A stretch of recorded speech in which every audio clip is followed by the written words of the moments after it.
Quem precisa escrever em inglês, seja no trabalho ou na vida acadêmica, com certeza já topou com um baita desafio: as preposições.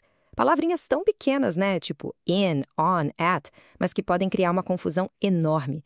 Nessa nossa análise, a gente vai fundo para entender por que isso acontece e, o mais importante, como finalmente dominar o uso delas, principalmente na escrita científica. E olha só, essa sensação não é só sua, não. Essa citação aqui resume perfeitamente o sentimento de muita gente. As preposições são uma verdadeira pedra no sapato, tanto numa conversa informal, quanto na hora de escrever um artigo sério.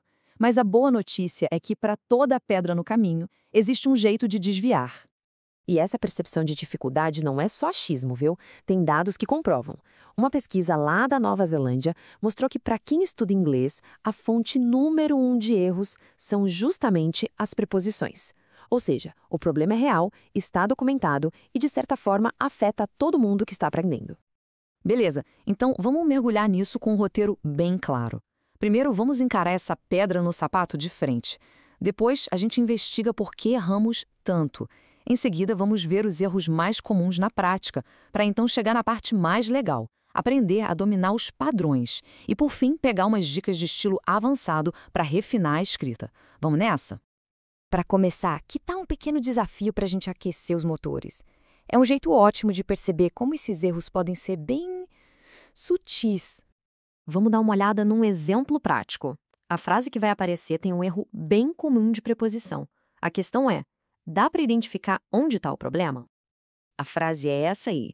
All learners of English sometimes have difficulty to choose the correct preposition.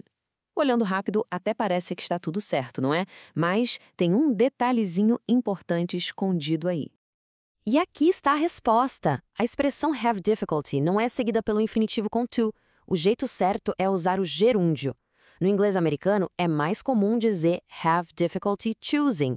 Já no britânico, a forma um pouco mais formal é have difficulty in choosing. Uma pequena mudança, mas que faz toda a diferença na correção da frase. Certo, mas a grande pergunta é: por que isso acontece tanto? Vamos entender as causas, a raiz desse problema todo. Basicamente, a gente pode resumir em 3 grandes motivos. Primeiro, e talvez o principal, a interferência do português. Aquela vontade de traduzir tudo ao pé da letra quase nunca funciona com preposições. Segundo, uma mesma preposição em inglês pode ter um monte de significados diferentes. E terceiro, existem as combinações fixas, sabe? Palavras que simplesmente casam com uma preposição específica. E aí não tem muito segredo, é memorizar mesmo. Agora, vamos sair um pouco da teoria e ver como esses erros aparecem na prática, em artigos acadêmicos que já foram publicados, onde a precisão é, teoricamente, fundamental.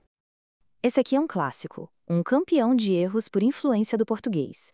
A gente fala depende de, e a tentação de traduzir direto para depends of é gigantesca. Mas não tem jeito, o correto em inglês é sempre depends on.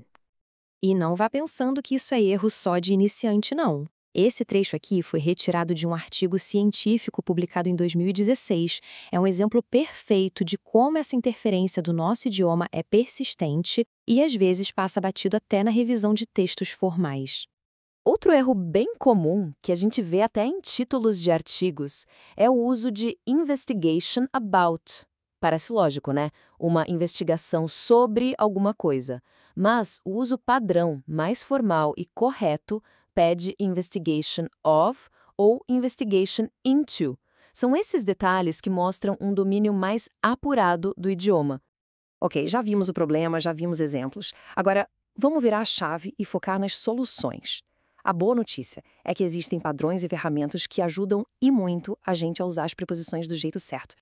Olha, uma coisa que facilita muito a vida é focar nos padrões. A memorização fica bem mais fácil quando a gente aprende essas combinações que sempre aparecem juntas, as famosas collocations. Um erro clássico, por exemplo, é usar effects in, por causa do nosso efeito em, quando o correto em inglês é sempre effects on. Ter essas combinações na manga é uma estratégia muito poderosa. Esse aqui é um padrão que dá um nó na cabeça de muita gente. O to seguido de gerúndio. É que a gente associa o to automaticamente com um verbo no infinitivo. Mas em várias expressões, tipo committed to, look forward to ou contributor to, Esse to é, na verdade, uma preposição. E aí a regra muda. Ele pede o verbo seguinte com ing. Tá, mas como saber quando é um caso e quando é o outro? Tem um teste bem simples e que funciona que é uma beleza. O teste da substituição. É assim, tente trocar a palavra que vem depois do to por um substantivo qualquer, tipo innovation. A frase committed to innovation faz sentido? Total.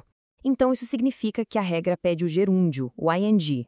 Se não fizesse sentido, aí seria o infinitivo. É uma dica prática que resolve um monte de dúvidas na hora.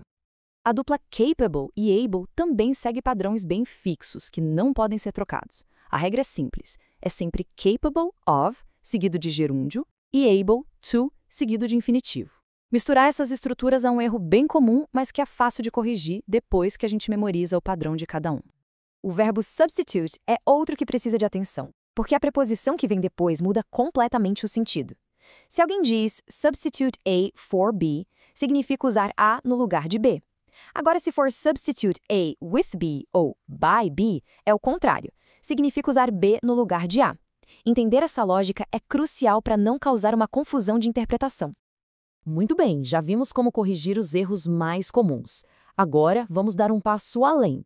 Vamos para o próximo nível. Como fazer a escrita não ser apenas correta, mas também elegante e com cara de profissional. Em títulos de artigos ou em listas, manter o paralelismo é fundamental para a clareza do texto. Se temos substantivos diferentes que pedem preposições diferentes, as duas preposições precisam aparecer.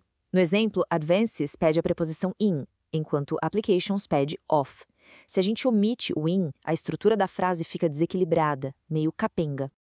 E para refinar ainda mais a escrita, aqui vão 3 dicas de ouro. Primeira, evite criar uma corrente de preposições, uma atrás da outra. Quase sempre dá para reescrever de um jeito mais conciso. Segunda, não tenha medo de dividir o infinitivo, se isso for deixar a frase mais clara. Escrever to gradually increase é totalmente aceitável. E terceira, um toque de formalidade, especialmente na escrita científica. Evite, sempre que possível, terminar as frases com uma preposição. É claro que dominar as preposições não é algo que acontece do dia para a noite. É uma habilidade que a gente constrói com muita prática, com a memorização desses padrões e também com o uso inteligente de ferramentas modernas que ajudam a gente a pescar erros que poderiam passar despercebidos. A tecnologia, nesse caso, é uma grande aliada. E tudo isso nos leva a uma reflexão final. Depois de todas essas dicas, qual preposição merece um olhar mais cuidadoso na próxima revisão de um texto? A jornada para uma escrita cada vez mais precisa começa justamente com essa atenção aos pequenos detalhes.